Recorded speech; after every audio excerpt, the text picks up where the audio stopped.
Telepathy के जरिए मोहब्बत जीती जा सकती है।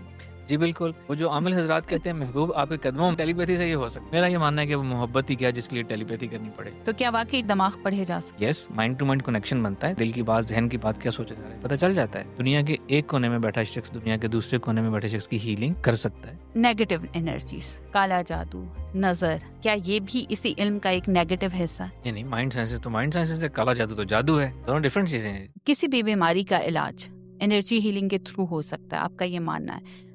इसके लिए क्या करना होता है, क्या तरीकाकार होता है, और क्या किसी भी बीमारी का वाकई इलाज हो जाता है?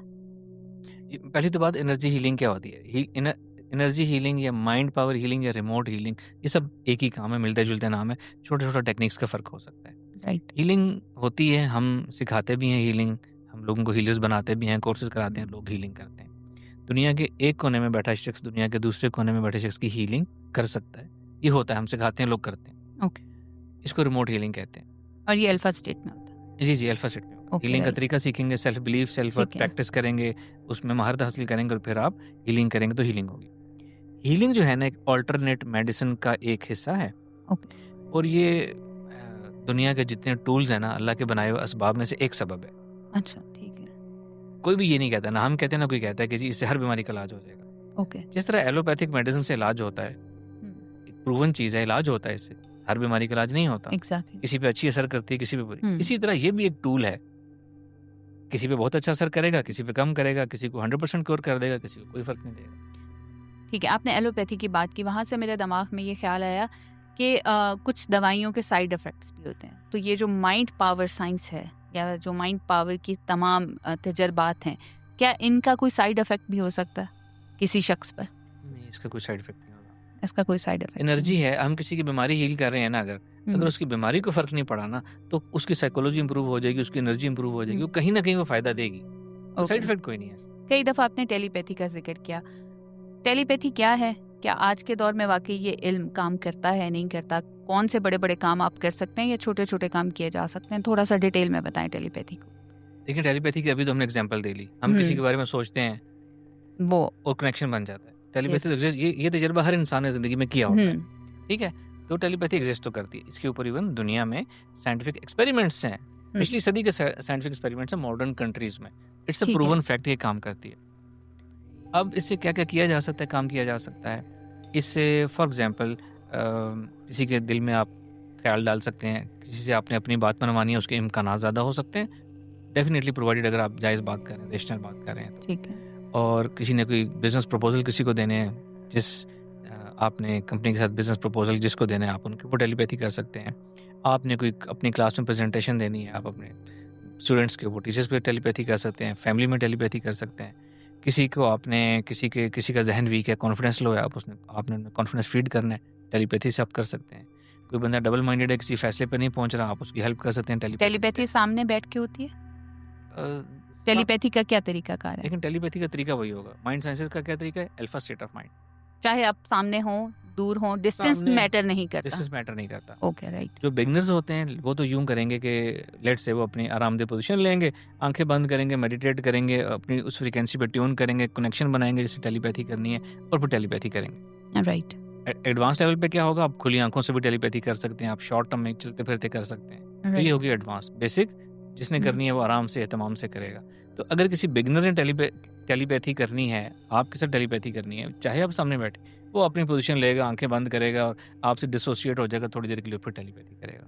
राइट, होना डिसोसिएट है ये बात। दुनिया से डिसोसिएट होंगे, जाहिरी सेंसेस से डिसोसिएट होंगे, तो इनर अवेक होगा, तो फिर ये काम होगा। टेलीपैथी की कोई साइंटिफिक प्रूवन आपके पास आज तक किसी साइंटिस्ट ने कुछ प्रूवन स्टडीज हैं? क्योंकि अभी तक जितना मैंने इसको आपको बुलाने से पहले पढ़ा, कुछ साइंटिफिक रीजन इसकी नहीं मिलती। एक्सपेरिमेंट्स हैं, एक्सपेरिमेंट तो पिछली सदी के हैं। यहाँ तक के जो मॉडर्न कंट्रीज हैं, आप बात कर लें, अमेरिका की बात कर लें, आप रशिया की बात कर लें, ये तो वर्ल्ड वॉर 1 और वर्ल्ड वॉर 2 में टेलीपैथी प्रैक्टिस करते रहे हैं लोग। कंट्री नेशनल लेवल पे प्रैक्टिस करते रहे हैं, नेशनल लेवल पे उसके रिजल्ट्स लेकर आते रहे हैं। इवन वॉर के उसके लिए यूज के लिए, इंटेलिजेंस पर्पज के लिए इसको यूज किया जाता रहा। तो क्या वाकई टेलीपैथी से दिमाग पढ़े जा सकते हैं? दिमाग पढ़ा जा सकता है, उसको माइंड रीडिंग कहते हैं। टेलीपैथी मैं कहता हूँ किसी के जहन में पैगाम पहुंचाने को। ओके पैगाम पढ़ने को मैं टेलीपैथी नहीं कहता, उसको माइंड रीडिंग कहा जाता है। Okay yes, mind to mind connection बनता है, तो पैगाम दिल बात पढ़े जाते हैं, दिल की बात, जहन की बात क्या सोचा जा रहा है पता चल जाता है। और ये कोई मिथ नहीं है, ये कोई आम इंसान बड़े आराम से पता कर लेता है। राइट थोड़ी सी प्रैक्टिस करनी होती है बस आपको। ओके तो साइंटिफिक एक्सपेरिमेंट्स इसके पिछली सदी में हो चुके हुए हैं। लेटर ऑन क्या हुआ कि जब इस पे मजीद साइंस ने इल्म हासिल किया, एथिकल डिबेट्स आई, तो फिर मॉडर्न कंट्रीज ने ऑफिशियली या फॉर्मली इसको फॉलो करना इसलिए छोड़ दिया कि इसके ऊपर बहुत से एथिकल कंसर्न्स थे। राइट एग्जिस्ट करती है ये चीज़, लोग इसको इस्तेमाल करते हैं। तो आपने कहा कि एथिकल कंसर्न्स थे, लेकिन आपने साथ ही ये कहा कि इससे आप कोई नेगेटिव काम नहीं करवा सकते। थोड़ा सा मैं चाहूँगी क्लियर रखें इस चीज़ को। लेकिन कुछ हद तक नेगेटिव काम किए जा सकते हैं। टेलीपैथी एक माइंड साइंस का इल्म है। माइंड साइंसेस सीखने वालों के लिए ना एक मोरालिटी का प्री लेवल होता है, जो कि वो उस प्री लेवल पे होंगे तो वो माइंड साइंसेस कर सकेंगे। ओके यानी आपने अपने जहन को क्लीन करना है, आपने अपने हार्ट को क्लीन रखना है, ठीक है। ताकि आप उस अल्फा फ्रीक्वेंसी पे आ सकें। अगर कोई 2 नंबर काम करने वाला बंदा है, जिनको शॉर्टकट्स चाहिए होते हैं, ऐसे लोग तो अल्फा स्टेट ऑफ माइंड नहीं अचीव कर सकते, उनकी ट्रेनिंग ही और तरह की हुई भी होती है। तो मनफी काम करने वाले लोग माइंड साइंसेस सीख ही नहीं पाते। ठीक है। अब जिन्होंने सीख ली, अब किसी का जहन दूसरी तरफ चला गया तो 1 2 3 गलत काम कर लेगा, उसके बाद उसकी पावर्स खत्म हो जाएंगी। ना वो अल्फा में जा सकेगा, ना वो टेलीपैथी कर सकेगा। बहरहाल कुछ ना कुछ हद तक लोग करते हैं इस्तेमाल। हर इल्म का अच्छा बुरा इस्तेमाल जो है वो लोग करते हैं। टेलीपैथी के जरिए मोहब्बत जीती जा सकती। जी बिल्कुल। वो जो आमिल हजरात कहते हैं महबूब आपके कदमों में, उसको तो मैं नहीं मानता, टेलीपैथी से ये हो सकता है। टेलीपैथी से हो सकता है, बिल्कुल। तो आप किसी के दिल में नहीं, दिमाग में मोहब्बत डाल सकते हैं। डाली जा सकती है। उसको हम माइंड साइंसेस की जुबान में मजीद रिफ्रेश कर देता हूँ मैं, जी दिल या दिमाग में नहीं, सब कॉन्शियस माइंड में डाल सकते हैं। ओके तो आपके पास कोई इसकी लिविंग एग्जांपल्स आई हैं? जी, ऑल्दो मैं इसको मोहब्बत के लिए, महबूब कदमों लाने के लिए इस्तेमाल करने के खिलाफ हूँ। मतलब ये लोगों को मैं कन्वे करता हूँ, ये मैं टीच करता हूँ। मेरा ये मानना है कि वो मोहब्बत ही क्या जिसके लिए टेलीपैथी करनी पड़े। राइट। अगर कोई शख्स वक्ती तौर पर टेलीपैथी करके अपनी मोहब्बत को हासिल कर ले, तो उस मोहब्बत को सारी जिंदगी बरकरार रखने के लिए सारी जिंदगी टेलीपैथी करते रहना पड़ेगा। राइट। एक आपको दिलचस्प वो सुनाता हूँ, एक वाकया। टेलीपैथी हम सिखाते रहते हैं, कोर्स चल रहा था, तो एक लड़के ने रब्ता किया। उन्होंने कहा जी सर, मैं इस तरह किसी लड़की के साथ था, हम पहले साथ थे, अब हम साथ नहीं है, ब्रेकअप, मैं चाहता हूँ हम दोबारा साथ हो जाए, हम साथ जिंदगी गुजारें। तो मैंने उसको मना कर दिया, डिस्करेज कर दिया। मैंने कहा जो हो गया, तो आप टेलीपैथी को भूल जाएं, आप अपने आप को, माइंड को क्लियर करें, अल्लाह ताला आपके लिए और 1000 रास्ते सामने लाएगा। तो हमारी बात ख़त्म हो गई। कुछ अर्से बाद उसने रब्ता किया, उस शख्स ने। उसने कहा सर आपने मुझे मना किया था, लेकिन मैंने टेलीपैथी की थी। मैंने उस लड़की पर यह टेलीपैथी की थी कि वो खुद मुझे अप्रोच करे, खुद इजहार करे, खुद अपना प्लान बताए कि हम कैसे ज़िंदगी को आगे लेके चलेंगे, अपनी फैमिली को कन्विंस करे और मुझे पूरा प्रपोजल। और उसने कहा कि कुछ अर्से बाद मैं ये टेलीपैथी करता था रोज़ाना और 100% सेम हुआ। Right. उस लड़की ने अप्रोच किया, इजहार किया, पूरा प्लान दिया, प्रपोजल दिया और साथ चलने की इजहार हमादगी जाहिर की, और लेटर ऑन उनकी शादी हो चुकी है। राइट। तो सर टेलीपैथी कितने अरसे में रिजल्ट ले आती? डिपेंड करता है कि आपका काम, हम फर्ज कर लेते हैं कि टेलीपैथी करने वाला ठीक टेलीपैथी कर रहा है, परफेक्ट टेलीपैथी कर रहा है। डिपेंड करता है कि आप काम क्या कर रहे हैं उससे। ठीक है। अगर तो कोई ये किसी को अब कोई अपने बॉस को ऊपर टेलीपैथी कर रहा है कि जी मैंने कल ये आपको प्रपोजल देना है, तो आप इस प्रपोजल को, अच्छा प्रपोजल है, आप इसको अप्रिशिएट कीजिएगा और इसको आप एग्जीक्यूट करें, प्रोवाइडेड वो प्रपोजल भी अच्छा है, तो बड़ी जल्दी रिजल्ट आ जाएंगे। 1 दिन में भी आ सकता है, दिनों में भी रिजल्ट आते हैं, विद इन अ डे भी रिजल्ट आते हैं। राइट। अगर कोई शख्स ये टेलीपैथी कर रहा है कि जी वो फलां सल्तनत का बादशाह जो है वो मुझे अपनी सारी जागीर दे के खुद जंगलों में जाके बैठ जाए, तो ये तो कभी भी काम नहीं करेगी। ये कभी नहीं काम करेगी। तो ऐसी टेलीपैथी नहीं करनी चाहिए। टेलीपैथी आपके मॉरल वैल्यूज के खिलाफ काम नहीं करती। राइट। टेलीपैथी से अगले के जहन में पैगाम जाता है। आप बार बार टेलीपैथी करेंगे, बार बार पैगाम जाएगा, लेकिन उसने डिसीजन क्या करना है ये उसका अपना पर्सनल मैटर है। मिसाल के तौर पर अगर मैंने किसी के साथ बिजनेस, मैं चाहता हूँ कि फलां कंपनी के साथ मैं बिजनेस करूँ, मैं उनको अप्रोच भी कर लिया, अब मैं उनको रोज टेलीपैथी कर रहा हूँ कि मेरे साथ बिजनेस करें आप। पैगाम तो जा रहा है, लेकिन उस शख्स ने एवेल्युएट भी तो करना है ना कि मैं क्यों कारोबार करूं, मुझे क्या फायदा है। ठीक है, यानी आप किसी की अक्ल को कंट्रोल नहीं कर सकते, सिर्फ मैसेज डिलीवर कर सकते, अपनी बात मनवाने के इम्कानात को ज्यादा कर सकते हैं। राइट। वो लोग जो कमजोर सोच के मालिक होते हैं, वो लोग जो हर किसी की बात सुन के मान लेते हैं, वो लोग जो कन्फ्यूजन का शिकार रहते हैं, ऐसे लोगों के ऊपर बड़ी अच्छी जल्दी टेलीपैथी काम करती है। स्ट्रॉन्ग सोच वाले, अपनी मर्जी करने वाले और किसी की ना सुनने वाले, इन पर टेलीपैथी करना मुश्किल होता है। क्यों? क्योंकि वो अपने, उनकी आदत होती है, वो अपने आप को ना रिहर्स कर रहे होते हैं अपने माइंड में कि उन्होंने ये करना है, वो ये हैं, ये करेंगे। एक तरह की वो अपने ऊपर हिप्नोसिस कर रहे हैं, आप नेगेटिव हिप्नोसिस कर रहे हैं। तो जिसका पलड़ा भारी होगा उस तरफ जो है वो इंसान झुक जाएगा। ठीक है सर, इंट्यूशंस की आपने बात की, मैं चाहूँगी इसको भी आज आप एलेबोरेट कर ही दें, जहाँ इतनी बातें हो रही हैं कि इंट्यूशंस हर इंसान फील करता है, और अक्सर लोगों ने कहते सुनते हैं, हम लोगों को कहता सुनते हैं कि मुझे उस जगह जाके ये फील हुआ या मेरे दिल में ख्याल आया, अपने अपने अल्फाज होते हैं। लेकिन क्या इंट्यूशंस सही होती हैं? हमेशा उन पे बिलीव करना चाहिए? इसका क्या सिस्टम है इंट्यूशंस का? इंट्यूशन हम कहते हैं किसी बात का किसी ज़ाहिरी सोर्स के बगैर पता चल जाना। ठीक है, ठीक है, जैसे हज़रत दाता साहब की किताब है कश्फुल माजूब, छुपी बातों का ज़ाहिर हो जाना, इसका मतलब है, इसको हम कहते हैं इंट्यूशन। इंट्यूशन हर किसी को हो सकती है, क्योंकि हमारा सबकॉन्शियस माइंड यूनिवर्सल है, यूनिवर्सली कनेक्टेड है। जिस बंदे ने अपने सबकॉन्शियस माइंड की ट्रेनिंग की हुई है उसको तो इंट्यूशन होती ही रहती है, हर चीज़ उसको पता चलती रहेगी। लोग और सबकॉन्शियस माइंड की ट्रेनिंग क्या है? प्रैक्टिस, माइंड साइंस से सीखना, ठीक है, प्रैक्टिस ओके, करना। ठीक है। कुछ लोग होते हैं जिनको नेचुरली इंट्यूशंस होती रहती हैं, जो जिनका ब्रेन क्लीन होता है, जिनका हार्ट क्लीन होता है। ब्रेन क्लीन का मतलब वो ओवर थिंकिंग नहीं करते, ज़्यादा सोच विचार नहीं करते, कूल रहते हैं, रज़ा तवक्कुल वाले होते हैं। हार्ट क्लीन का मतलब है कि वो लोगों के बारे में उनके कोई मनफी ख्यालात, कोई हसद कीना बग़ज़ नहीं होता। ठीक है। जो ऐसे लोग होते हैं ना जिनका दिल भी साफ़ है, जहन भी साफ़ है, वो माइंड साइंस से सीखें या ना सीखें, उनका ऑलरेडी कनेक्शन होता है। ऐसे लोगों को बहुत ज़्यादा इंट्यूशन होती है, सच्चे ख्वाब आते हैं, सिक्स सेंस पता चलता रहता है, लोगों से मिलकर, लोगों से देख के उनका एक्सरे होता रहता है कि ये शख्स कैसा है, इसकी इंटेंशंस क्या है। ठीक है। जो लोग सीखना चाहें, यस, माइंड साइंस से सीख सकते हैं। फिलॉसफी वही है, अपने माइंड को ट्रेन करना है, आपने अपनी बॉडी को ट्यून करना है आपने, कि उस अल्फा फ्रीक्वेंसी पे जो शख्स रहना सीख लेना, उसको तो सारी कायनात की इंट्यूशन आ सकती है। सही। और ये सीखना कितने अरसे में कोई भी सीख सकता? अल्फा स्टेट में रहना। इसमें टाइम फ्रेम को शामिल करना जो है ना, अक्सर लोग ये पूछते हैं कि जी हमारी थर्ड आई कितने दिन, कितने अरसे में खुल जाएगी। तो मैं सबको ये कहता हूँ कि अगर आप ये तलब लेकर आएंगे ना कि मुझे बस जल्दी जल्दी मुझे ये सीखना है, जल्दी जल्दी मेरी बात नहीं आँख खुल जाए, तो आपका माइंड कॉन्शियस, ओवर कॉन्शियस रहेगा। और जब वो ओवर कॉन्शियस और जल्दी वाली उसमें फीलिंग होगी ना, वो उस फ्रीक्वेंसी पे आ ही नहीं सकेगा जिस पे माइंड साइंस से सीखी जाती है। राइट। ठीक है, तो एक तो मैंने बताया कुछ लोग बगैर सीखे कुदरती तौर पर उनके अंदर होती है। कुछ लोग ऐसे होते हैं जिनको कुछ थोड़ा सा ट्रेन किया, विद इन मंथ उनकी थर्ड आई इंट्यूशन ओपन हो जाती है। कुछ ऐसे भी होंगे जो साल मेहनत करते रहे, उनके काम ना बने। अंदरूनी कैफियत के ऊपर डिपेंड करता है। अंदरूनी कैफियत सबसे ज़्यादा मैटर करती है। सबकॉन्शियस की हम बात करें, क्या ख्वाबों में एक दूसरे को विजिट किया जा सकता? किया जा सकता है, बट ये इसकी ज़रूरत नहीं है, नॉन बेनिफिशियल है। जिसको माइंड साइंस से ल्यूसिड ड्रीमिंग और ये बात करती है, मेरे नज़दीक नॉन बेनिफिशियल है। लेकिन ऐसा इल्म जो है वो कायनात में मौजूद ज़रूर है। जी मौजूद है। स्पिरिचुअलिटी में ये प्रैक्टिस किया जाता है। जो मुर्शिद हजरात होते हैं, वो उन्होंने जब अपने मुरीदीन को पैगाम देना होता है तो वो ख्वाबों में आकर रहनुमाई करते हैं। बुजुर्गान हमें ख्वाब में मिलते हैं, रहनुमाई करते हैं। जिंदा इंसान भी किसी के दूसरे के ख्वाब में जाके उसकी रहनुमाई कर सकते हैं। कैसे पता चलेगा कि ये रहनुमाई है या शैतान का वसवसा? देखें जी, अगर मुझे कोई ख्वाब आया और मुझे कहा जा रहा है कि जी नमाज पढ़ो, जिक्र करो, तो ये शैतान की तरफ से नहीं है। एग्जैक्टली। अगर मुझे कहा जा रहा है कि जी जुआ खेलें, तो शैतान की तरफ से। सिंपल सी फिलॉसफी है, इसमें तो कोई साइंस नहीं है। सर, एनर्जीज़ की हम बात कर रहे हैं, पॉजिटिव एनर्जीज़ की बात कर रहे हैं, और एनर्जी की बात कर रहे हैं। आप अपने अल्फा स्टेट में एनर्जीज़ यूज़ करके कुछ भी कर सकते हैं। नेगेटिव एनर्जीज़, काला जादू, नज़र, ये सब कुछ, क्या ये भी इसी इल्म का एक हिस्सा है, एक नेगेटिव हिस्सा है? नहीं, माइंड साइंसेस तो माइंड साइंसेस है, काला जादू तो जादू है।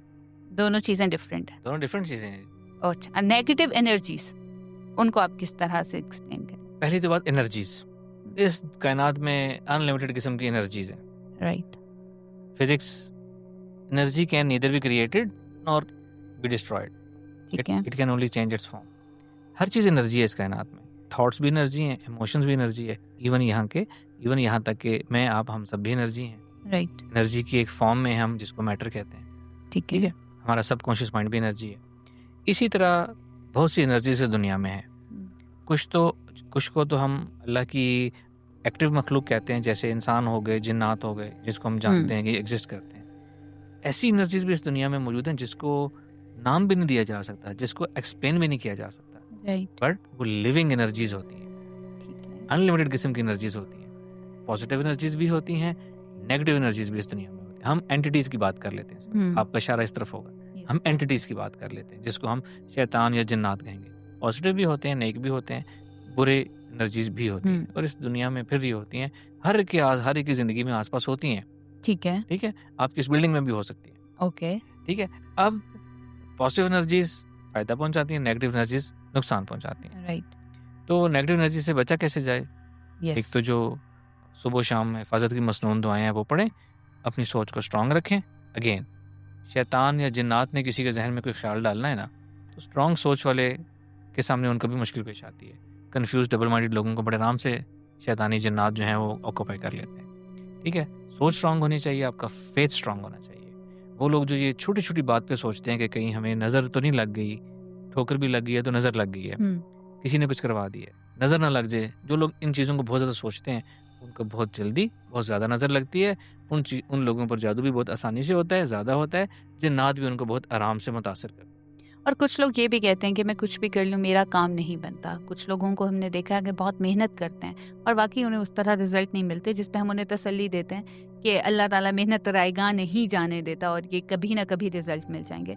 तो उसका ताल्लुक भी क्या इसी फेथ से है, यकीन से है? अच्छा, ये अब आपने डिफरेंट बात कर दी है। वो लोग जो कहते हैं कि जी हमारा तो कभी काम नहीं बनता, मैं इसको ऐसे एक्सप्लेन करता हूँ कि अगर कोई शख्स ये कहे कि जी मेरा तो आज तक कभी कोई काम नहीं बना, तो ये फैक्ट है। ओके, अगर वो कहे मेरा कभी कोई काम नहीं बनेगा, नहीं बनता, तो ये उसका लिमिटिंग बिलीफ है।